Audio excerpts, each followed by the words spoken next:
రాజకీయాలు ఎంత దిగజారిపోతున్నాయంటే రోజు రోజుకి ఆలూరులో జరిగినటువంటి సంఘటన చూస్తే మనకు అర్థమవుతుంది. ఇది నిజంగా టీడీపీకి ఒక గుణపాఠం అనే చెప్పాలి. వాస్తవం మాట్లాడాలంటే ఆలూరులో ఏం జరిగింది ఏంటో చాలామంది తెలుసు. మనం చెప్పబోయే ముందు కొన్ని విషయాలు మనం మాట్లాడాలనుకుంటున్నాం. అవి మాట్లాడబోయే ముందు రాష్ట్ర ప్రజలందరికీ వాస్తవాలు తెలియాలి. వాస్తవాలు తెలియాలని మీ బాధ్యతగా మీరు లైక్ చేయాలి. మీరు లైక్ చేస్తే ఎక్కువ మందికి ఇన్ఫర్మేషన్ షేర్ అవుతుంది. కొత్తగా మన ఛానల్ చూస్తే పక్కగా సబ్స్క్రైబ్ చేయండి. మీ అమూల్యమైన అభిప్రాయాన్ని కామెంట్ రూపంలో తెలియజేయండి. టీడీపీ పరువు పోయిందేమో నాకు అనిపించింది. ఎందుకంటే చాలామంది మంత్రులు కానీ ఎమ్మెల్యేలు కానీ దాంట్లో నాయకులు మహిళా నాయకులు కానీ ఇలా చాలామంది ఆలూరులో జరిగిన సంఘటన ఏదైతే ఒక మహిళ నైటీని చింపేశారు వైఎస్ఆర్సీపీ ఎమ్మెల్యే విరూపాక్షి అని ఎవరికి నోటుకొచ్చినట్టు వాళ్ళు మాట్లాడేశారు. మహిళను తన్ని పడుకున్న మనిషిని తన్నేసి నైట్ బట్టలు చింపేసి ఈ రకంగా మాట్లాడారు చాలామంది టీడీపీ నాయకులు, మంత్రులు కావచ్చు, ఎమ్మెల్యేలు కావచ్చు. అసలు వాస్తవం ఏంటనేది ఒక వీడియో బయటకు వచ్చిన తర్వాత తెలిసింది చాలామందికి. ఆ వీడియోలో చూస్తే కట్టుకున్న భర్తే ఆమె నైటీని చింపేశాడు. అర్థమైందిగా, క్లియర్ కట్గా ఒక వీడియో చూస్తే తెలిసింది. ఆ వీడియో రాష్ట్రం అంతా స్ప్రెడ్ అయ్యింది. ఇప్పుడు ఏం చేయాలో తెలియని పరిస్థితి. తీరా మనమేమో రకరకాలుగా మాట్లాడేసాం. వైసీపీ ఎమ్మెల్యే విరూపాక్షి ఇలా చేశాడు అలా చేశాడే మనం లేనిపోయి అబద్ధాలని చెప్పేశాం.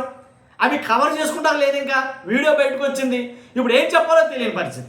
అంటే ఏదైనా ఒక సంఘటన జరిగితే ఆ సంఘటన వెనక ముందు ఆలోచించకుండా ఎదుటోడి మీద బట్ట కాల్చి తగలేసేయాలనే ఉద్దేశం మానుకుంటే మంచిదేమో. కాబట్టి అంటే ఇంకేం లేదు, ఇక వైసీపీ వాళ్ళు చేశారు, ఏం చేసినా సరే వైసీపీ వాళ్ళు చేశారు, వైసీపీ వాళ్ళే చేశారు అని అనడం వెనక ఇది ఎలాంటి సంఘటనలు జరిగినప్పుడు ఇది ఒక గుణపాఠం లాంటిది నన్ను అడిగితే కనుక. ఇది ఆలూరులో జరిగినటువంటి సంఘటన ఏదైతే మహిళ వస్త్రాన్ని చింపేశారు అన్నది, కట్టుకున్న భర్త చింపడం తర్వాత వీడియో వైరల్ అయింది. ఆ వీడియోలో క్లియర్ కట్గా కనిపిస్తుంది ఇలా లాగేయడం, అతను చింపేయడం. అంటే మహిళ చేత కూడా అబద్ధం చెప్పించారు. రాజకీయంగా ఎంత దిగజారిపోయా, ఎంతకన్నా దిగజారమనుకున్న ప్రతిసారి అంతకు మించి దిగజారిపోవడం మరీ ఘోరం ఇది. కాబట్టి దానికి ఈ సంఘటన ఒత్తాసు పలుకుతూ కొంతమంది రాజకీయ నాయకులు, కొంతమంది మంత్రులు కావచ్చు, కొంతమంది ఎమ్మెల్యేలు కావచ్చు, దీన్ని ఒత్తాసు పలుకుతూ ఇంకేముంది అసలు ఇంతకన్నా దారుణం రెండోది లేదు. వైసీపీలో మహిళల్ని కించపరచడమే, మహిళల మీద దాడులు చేయడమే వైసీపీ వాళ్ళ పని, ఇలా మాట్లాడేశారు. కానీ నోరుంది కదా అని ఏది మాట్లాడేసిన తర్వాత వెనక్కి తిరిగి తీసుకోలేం కదా. మనం మరలా మాటనే వెనక్కి తీసుకోలేం కదా. ఇప్పుడు నిజానిజాలు ఏంటో బయటపడ్డాయి ఆ వీడియో ద్వారా. ఆ వీడియో రాకపోతే ఇంకా నిజమని అనుకుంటారు రాష్ట్ర ప్రజలందరూ కూడా. నిజమేనేమో, ఆ ఎమ్మెల్యే అలా చేసాడేమో, ఆ ఎమ్మెల్యే అలా తన్నేయడేమో, ఆ ఎమ్మెల్యే అలాగే వస్త్రాలు చింపేశాడేమో, ఇలా మాట్లాడుకుంటారు. నిజాలేంటో తెలియకపోతే కనుక. ఆ వీడియో ఎప్పుడైతే బయటకు వచ్చిందో అప్పుడు అందరూ ముగ్గురు మీద వేరేసుకున్నారు చాలా మట్టికి. అయ్యో జరిగింది ఇదా వాస్తవమా, మరి ఎంత దారుణంగా కథలు వేసారేంటారా వీళ్ళు, ఇంత దారుణంగా అంటే రాజకీయం కోసం వీళ్ళు దేన్నైనా వాడేసుకుంటారా? అంటే వీళ్ళ రాజకీయంగా పబ్బం గడుపుకోవడం కోసం, రాజకీయంగా వీళ్ళ మైలేజ్ పెంచుకోవడం కోసం, రాజకీయంగా ప్రతిపక్షంగా ఉన్న వైసీపీని అనగదొక్కడం కోసం ఏమైనా మార్చేస్తారా అనేది కనుక చాలామంది ఈ రకంగా ఆలోచించడం మొదలుపెట్టారు ఆ సంఘటన జరిగిన ఆ వీడియో చూసిన తర్వాత. కాబట్టి నిజంగా అంటే ఇలాంటివి ఆలస్యంగా వచ్చినా కానీ ఇవి ఒక గుణపాఠం లాంటిదని నా అభిప్రాయం. ఖచ్చితంగా అంతే కదా. కాబట్టి తెలిసింది కాబట్టి చూసాం కాబట్టి సరిపోయింది, లేకపోతే ఏమోను.